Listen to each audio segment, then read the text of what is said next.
Welcome to the Human Capital Innovations Podcast, your go-to source for personal, professional, and organizational growth and development.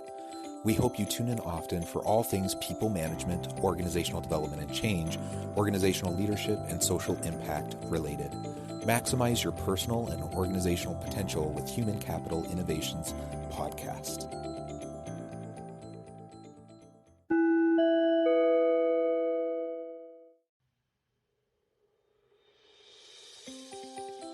Welcome to the Human Capital Innovations Podcast. In this HCI podcast episode, I talk with Bob Nelson and Mario Tamayo about having fun at work.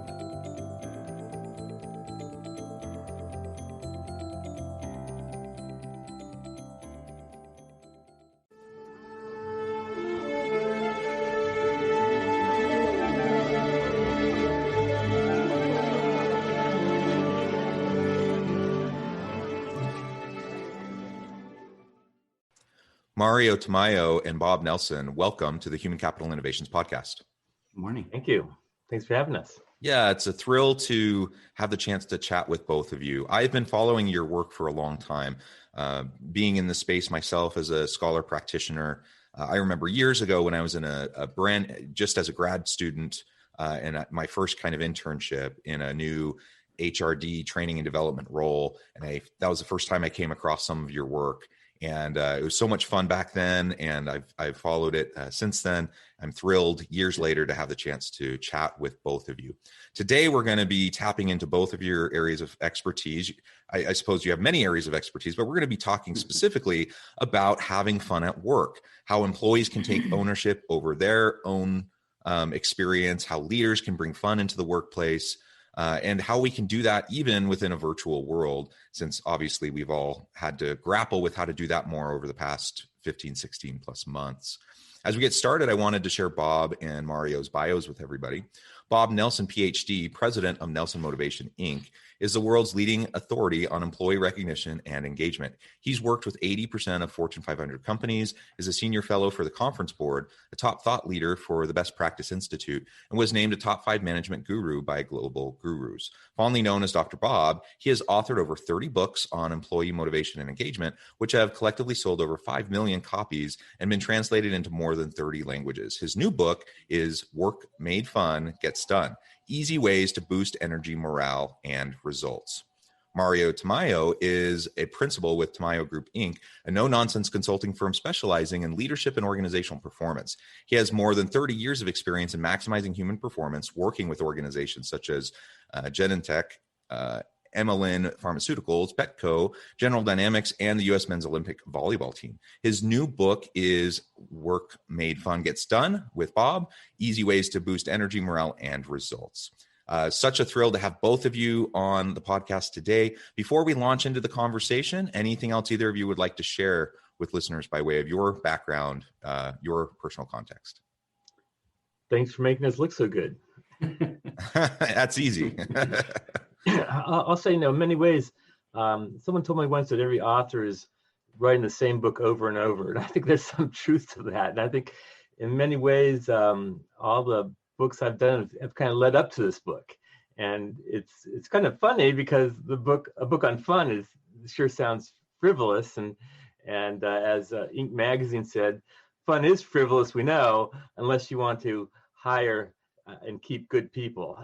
So, I think especially given the times, and as you mentioned, coming off the pandemic, we're all itching to have more fun. It's going to be the roaring 20s all over again. And if you want any hope for holding on to your employees, and 5 million have left their job just in April, you better think twice about what the environment is and how you can have more fun so that they want to come to work and they want to work with the people that are there and serve the customers you have. Just paying them is not enough. I don't think it ever was. I'll add to that. I'll say that I started off pretty young, knowing that fun was very important.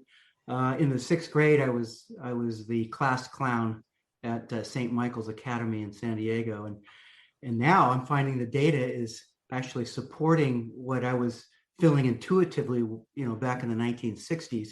I'll add this bit of data Fortune magazine comes out with the 100 best companies to work for. And in one of their recent surveys, they found for the employees who work at these great companies, 82% of them said that they worked in a fun environment. Now, for the companies that didn't make the list, they were good companies, but they didn't make the list. Only 62% of the employees said that they worked in a fun environment. So the bottom line, the main takeaway here is that people who are having fun are also the highest performers, and the highest performers are having the most fun. So it's two sides of the same coin. Yeah, absolutely. I really appreciate that framing and that introduction. You both, I think, did a really good job of just briefly and succinctly giving the business case for having fun at work. I suppose people could think of it as frivolous, the kind of the warm, the fluffy, in HR, for example, for a long time, there was this stereotype, this conception that HR, they were either just the compliance people, the paper and filing people, or they were the people trying to make everyone feel good. And certainly there's elements of truth to both of those things, but that's far from the truth in terms of the total scope of the field of HR or organizational behavior, organizational development. And having fun has very real bottom line business impacts for organizations. If you want to attract and retain the best people, you have to have an engaging, high performance environment, which is built upon passion, fulfillment, engagement, and all of that connects back to fun. Now, what I find fun may not be the same thing as what you term as fun, but ultimately, if we each individually have a chance to tap in to our own energizing activities, then the sky's the limit in terms of what we can accomplish. So thank you for framing that for us. Let's launch into the first piece of this. I want to first start with us as individuals. So, we go and we work in organizations, and there's a culture, there's an environment there. We have leaders and with their own leadership styles. And sometimes it's just not fun. Like sometimes it's kind of a crummy place to be. What can I do as an individual, finding myself in that kind of an environment, which may not be ideal? What can I do to bring fun, passion, fulfillment into my own work day, even if all the stuff going on around me isn't great? Yeah, I'd say it starts with even a step before that on saying, if you're in an environment that really is not fun, is that where you want to be?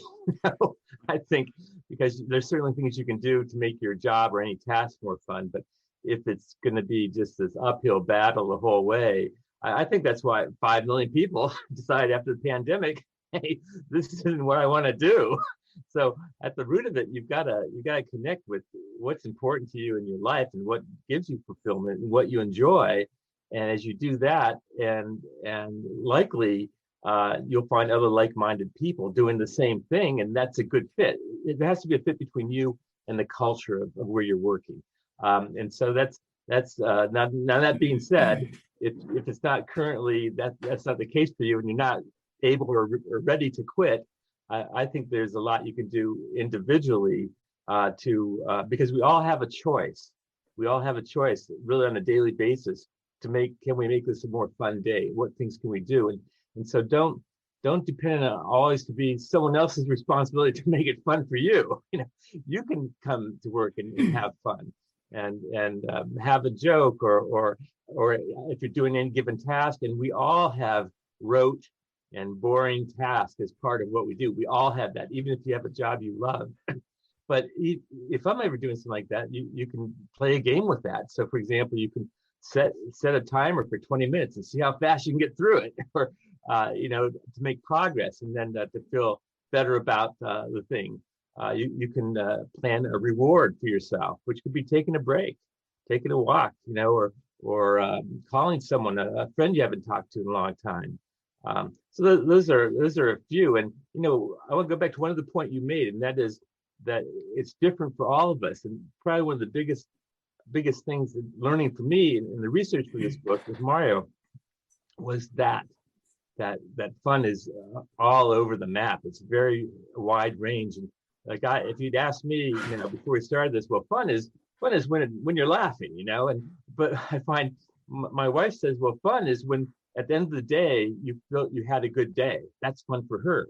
I'm going, well, how can that be? Because fun is when you're laughing. And so I found of all the hundreds of people we talked to, I don't think any two of them said the same thing.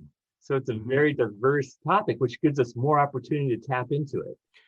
One of the things that we do mention in the book in quite a bit is our fun principle, and that is to make sure that we make fun safe and fun for everyone, because everybody, again, what's fun for some is, as you said, Jonathan, is not fun for others.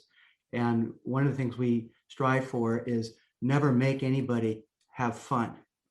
They've got to decide, and we can't coerce them into doing that. But here's some examples.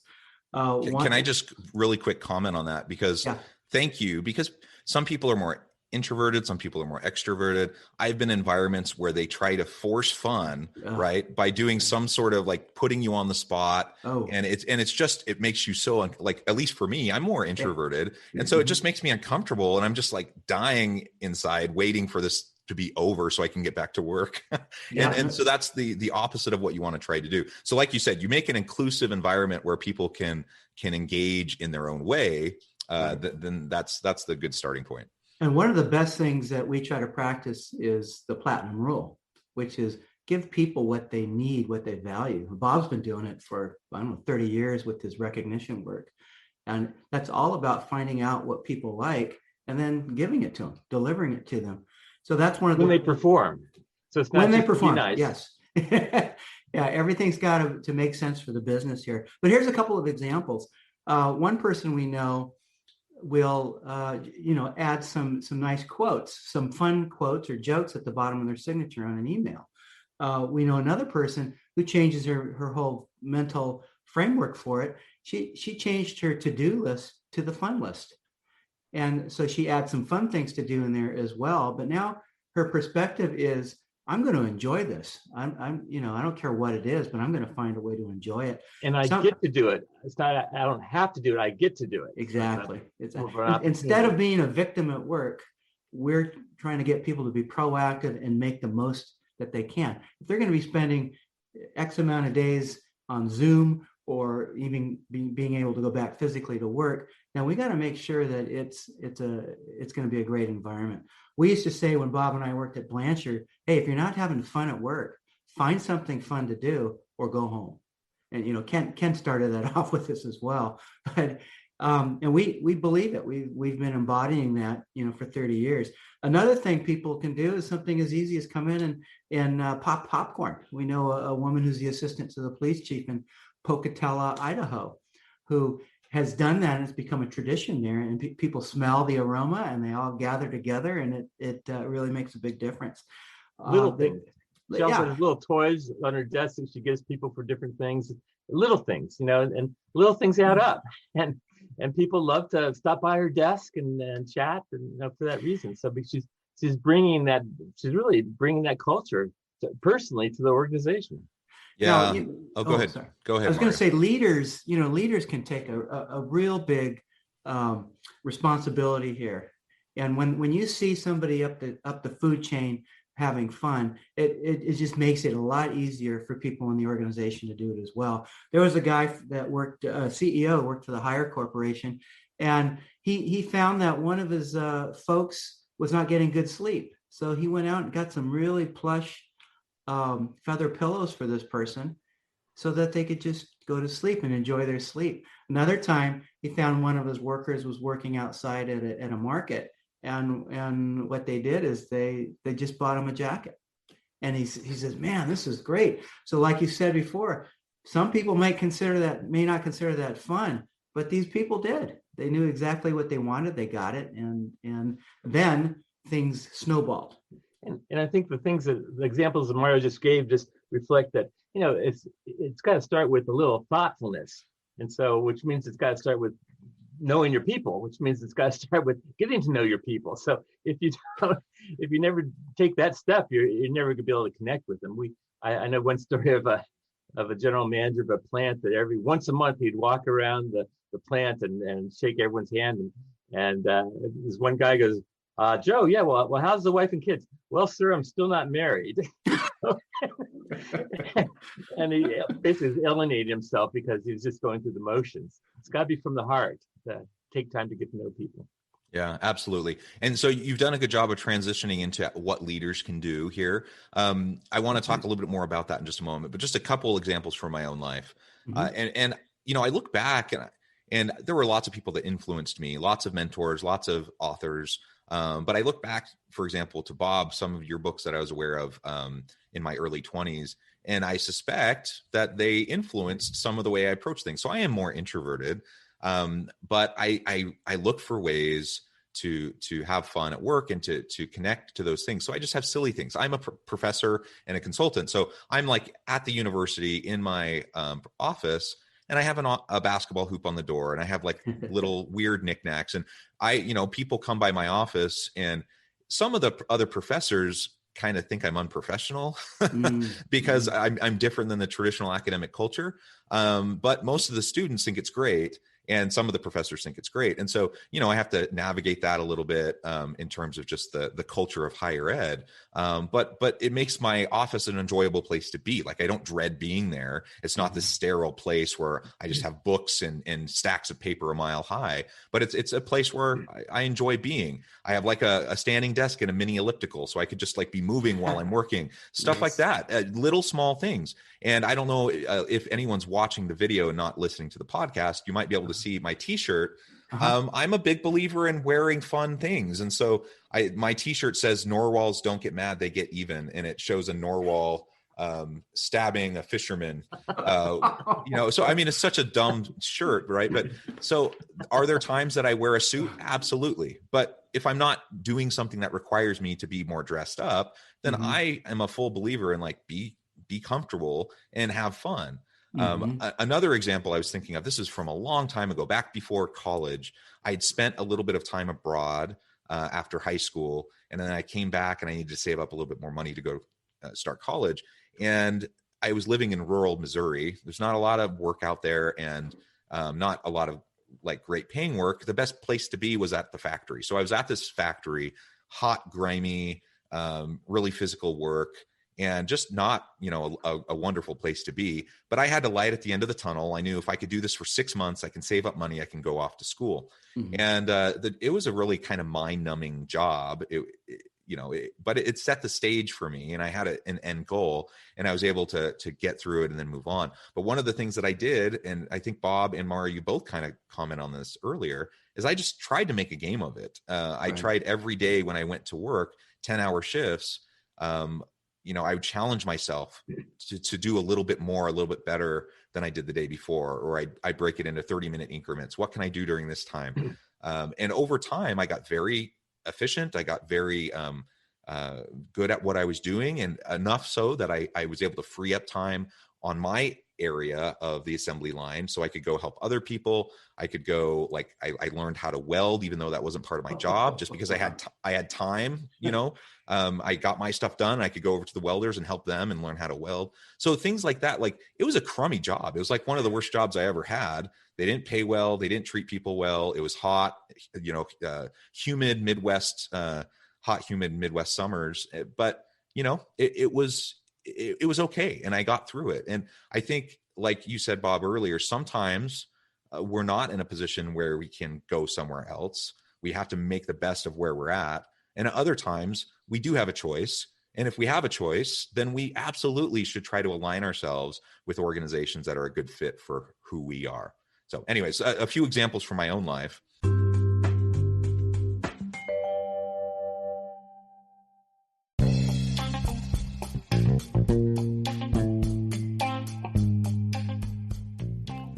I'm excited to announce the publication of my new book from HCI Press, The Alchemy of Truly Remarkable Leadership: Ordinary, Everyday Actions that Produce Extraordinary Results.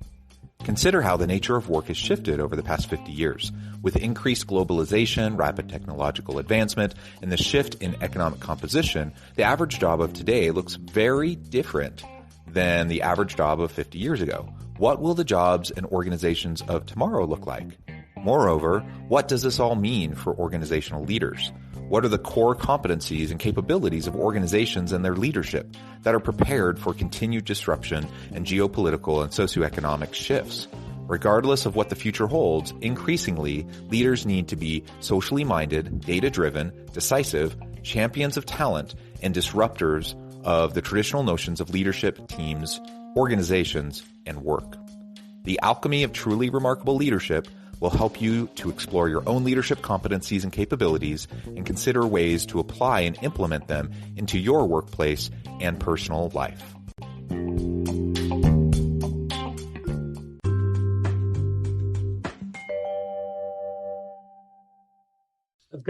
You could have wrote this book. You could have wrote this book, Jonathan. Yeah, really. We'll bring you in the next edition. By the way, I just want to show you that this is one of the things that I have in my office that helps me, and that's a real popular thing today, especially with the Zoom, is people are including their dogs and their pets in their meetings. They're introducing them, and they're just getting real creative. I mean, you just have to be super creative and encourage people to be open-minded and try new things. We have a whole chapter on pets in the book, and research indicates that if you have a dog that's in your office, you're less stressed. You pet the dog, you feel less stressed. Proven, so other people are glad to see it. It makes people in a good mood, and so there's all these little aspects can add up. You can chip away at it. Your story about the factory reminded me of, I worked with a company where the employees created an award for a senior leader that they would vote for every quarter for the best leader in the company, an employee award. And what the award was the leader got to spend a whole day working side by side with the factory workers. And they had this vice president, he's down on the line, he goes, God, it's hot as hell here. How do you guys get anything done? He goes, well, sir, we've been complaining about the air conditioning for months. The next day it got fixed. So you can be smart about it, and rope in your leaders, rope in your manager. I love to, I know, you can have a personal challenge you got a grumpy manager, make it a point that you're going to get him to crack a smile every day, and I love doing that I just love, like, when I'm out shopping or a restaurant, I don't give up until I can make the server or the cashier a smile or laugh about something. So it's a simple thing, but it's kind of fun to do. Now, one other example we have is there's a guy named Bob Small. He was an executive with at Disney World in Florida. And what he would do is on Christmas Eve, he would go down to the laundry room and he would work with the housekeeping staff. And he says, if you guys have to be here, I'm going to be here too. And so he's there cracking jokes, and he was doing that, and it became a tradition where every Christmas Eve he would work with the folks, and it just lightens the load, and people see, hey, everybody here, no matter the title, we're all in this together, and so we're going to enjoy it. Yeah, the genuine connections, the genuine relationships, like you said, getting to know your people so you know what they need, what they want, what's going to be motivating to them, what they, what's fulfilling to them, because what's fulfilling to me may not be fulfilling to somebody else. Exactly. I love, like, internal personal competition. That's a good motivator for me. But the second there's, like, some external mechanism of competition with the team, I hate that. For me, it's stupid. And so that it demotivates me. So, but other people, it works great for. So you just have to, recognize those things and then try to create, an environment where hopefully as many people have an opportunity every day to do something fun and engaging, inspiring, that connects with their passion. So you'd rather work with the team than compete with the team. And exactly. So now if a leader in that area, a smart leader, would say, well, we'll do it both ways. And if those that want to be in a competition, we're going to have a prize for the fastest or the best. And for those that don't, we're going to start a collaboration award, and there's, no matter what the environment, you can find ways to make it happen. Going back to Disney, I worked with Disney for 15 years, and a lot of people don't know that twice a year they close the theme parks, and they invite everyone, all employees, to come with their families to experience where they work. And all the managers serve the concessions, wear the costumes, run the rides, and just like that, they say we're all in it together. And that's why it's the happiest place on earth. Yeah. So a few thoughtful things that they implement well over the last 50 years and consistently can go a long, long way. Yeah, So absolutely. one of the keys there is the learnings that they have over the 50 years or so. And that's what a smart manager, smart leader is going to do is they're going to experiment, they're going to try things, and they're going to switch it up. One of the things we recommend is always switch things up so you're not getting stuck by having the same type of fun all the time, unless that's what people are really looking forward to. Well, So I was just going to add that the companies have committees, and it's their job to always have the hand on the pulse, what's going on, and to offer something that's unexpected, something new. Some companies even have VPs of fun now. I mean, they're taking fun seriously. So Bob, you were going to say? You got to keep it fresh.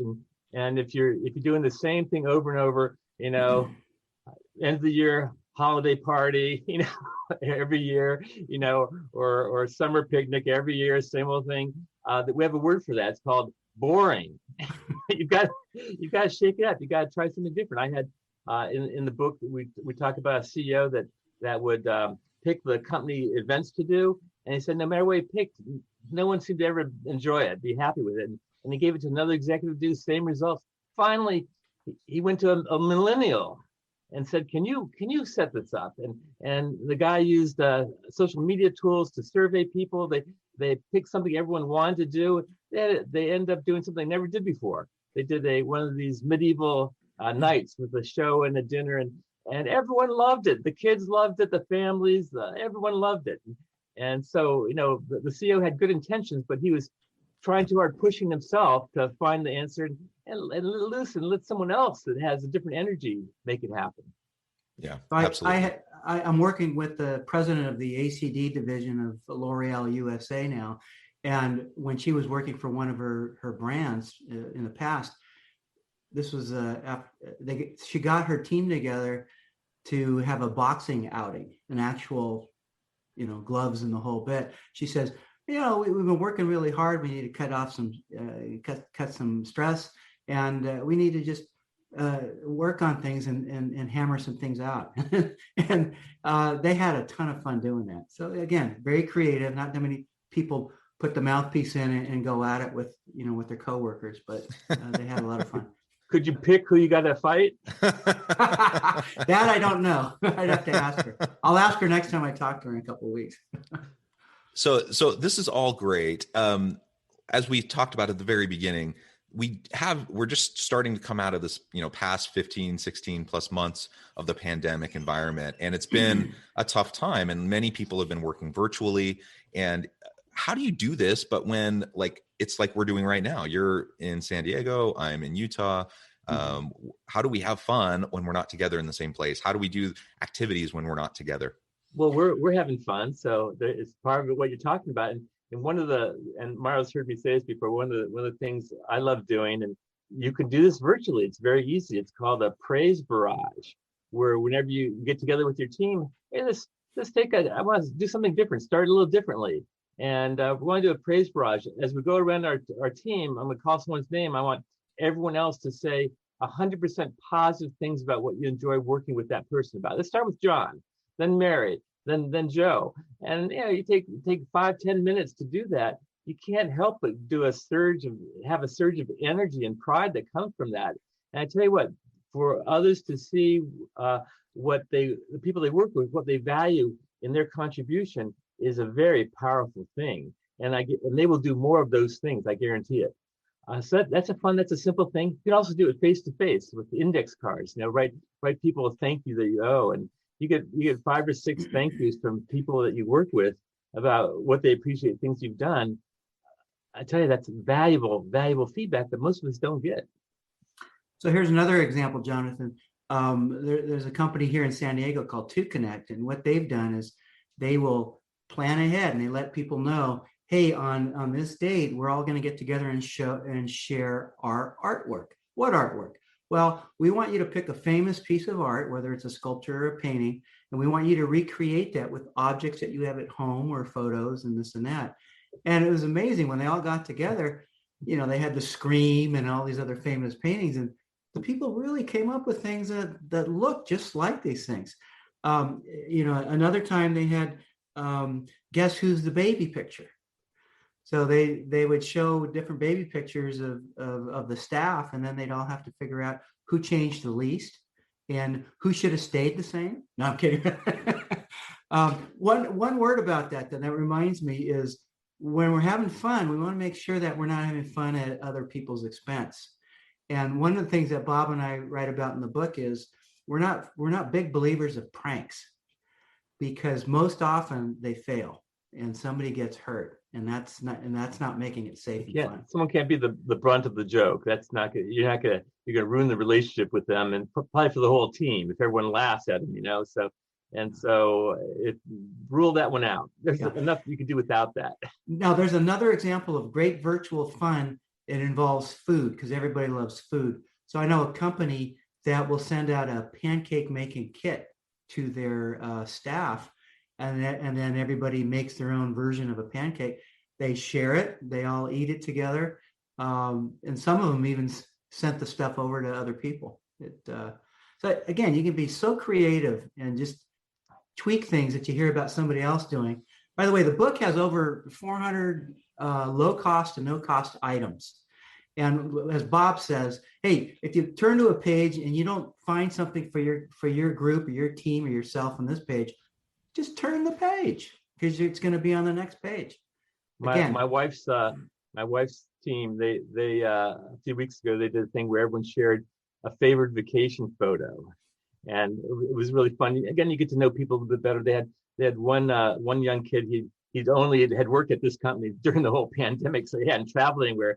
So he did this whole thing with Google 3D, where he put wild animals in his apartment, and he was like cowering from it and stuff. It was really fun. Yeah, so let's get creative. If you're used to doing things at work where you're doing a working lunch, for example, and you're getting everyone together paying for food, maybe you DoorDash and send food out to everyone at their home office, right? Or I did something where we sent cupcake decorating kits out to everybody, and then everyone decorated cupcakes, and then we had like a little contest to see different categories and things of people's cupcakes.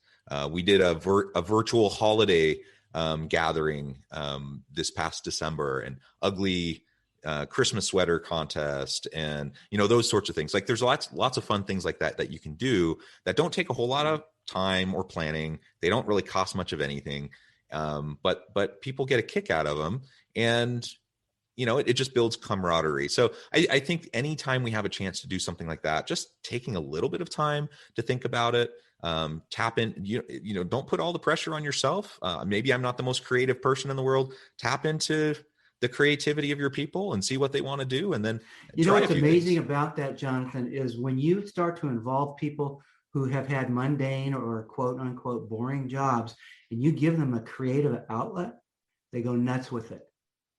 Then their job becomes the most important thing for them. They can't wait to get to work, because they get to work on another part of themselves, which is their spiritual part. It's the emotional part that really drives them to do the things that they do.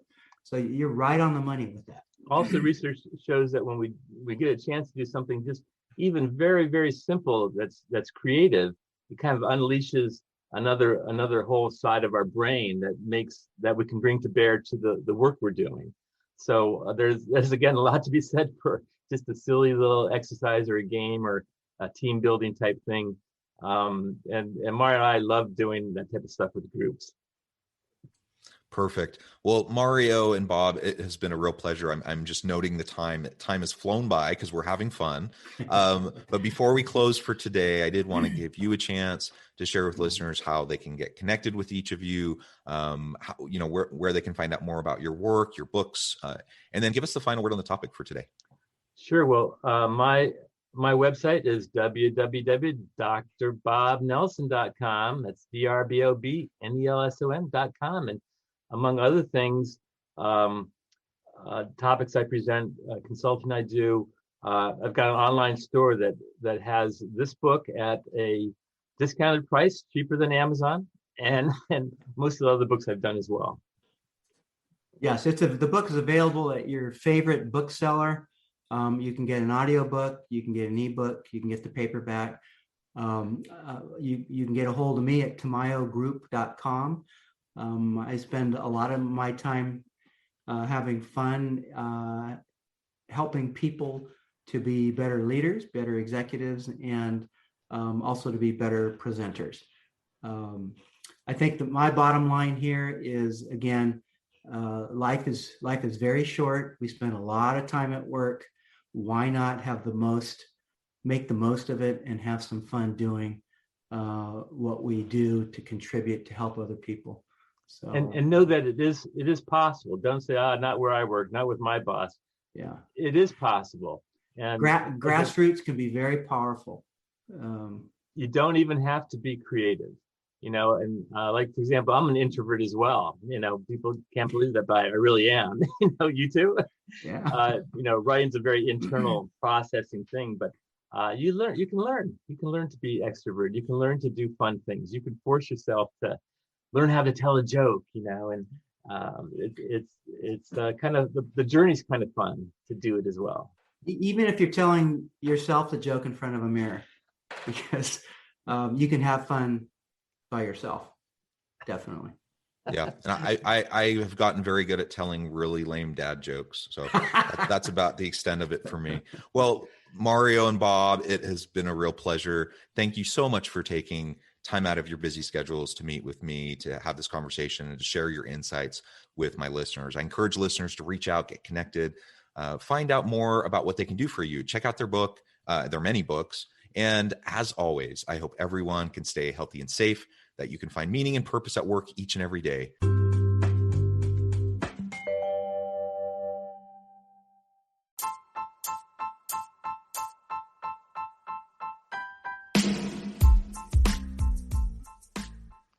We are excited about the launch of HCI's new magazine, Human Capital Leadership. Human Capital Leadership is a free, interactive e-magazine designed to help individuals, leaders, and organizations find innovative approaches to maximize their human capital potential. We will be publishing issues quarterly in August, November, February, and May. Check out the first issue and let us know what you think.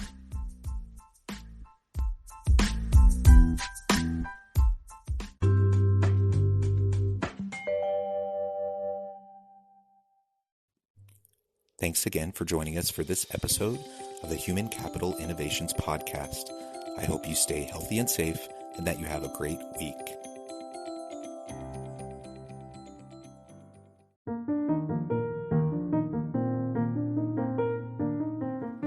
Check out our new weekly LinkedIn newsletter, Alchemizing Human Capital, exploring industry trends via original research and interviews with executives and thought leaders from across the globe.